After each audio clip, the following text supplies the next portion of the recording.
Pour la nouvelle génération militante du continent, c'est cette image, enflammant les réseaux sociaux à l'été 2017, qui a rallumé les braises contre le franc CFA. À Dakar, l'activiste franco-béninois Kémy Séba brûlait un billet lors d'une manifestation contre le rôle de l'ancienne puissance coloniale. Mais la révolte contre la monnaie a connu dès le milieu des années 50 une histoire tourmentée.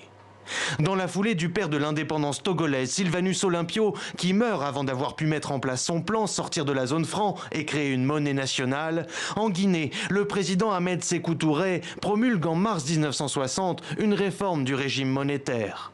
La réaction de la France ne se fait pas attendre. Paris lance l'opération Persil, introduisant une grande quantité de faux billets de banque guinéens dans le but de déséquilibrer le pays.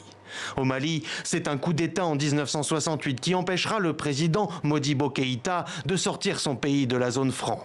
Au terme d'une intense décennie de contestation sociale et de lutte d'influence, ce n'est qu'en 1973 que la Mauritanie et Madagascar réussiront là où d'autres ont échoué. Mais le coup de frein de Paris contre ces velléités de sortie s'enracine les décennies suivantes. Entre élargissement de la zone franc, la dévaluation du CFA et le gonflement de la dette des États africains, la monnaie conserve ses prérogatives. Mais 2017 est un tournant. Outre les actions coup de poing des activistes, plusieurs économistes, comme Kako Nubukpo, s'engagent.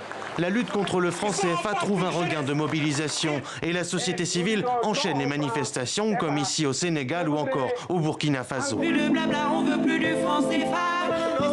En juin 2018, le collectif 7 minutes contre le CFA lance un clip sans équivoque.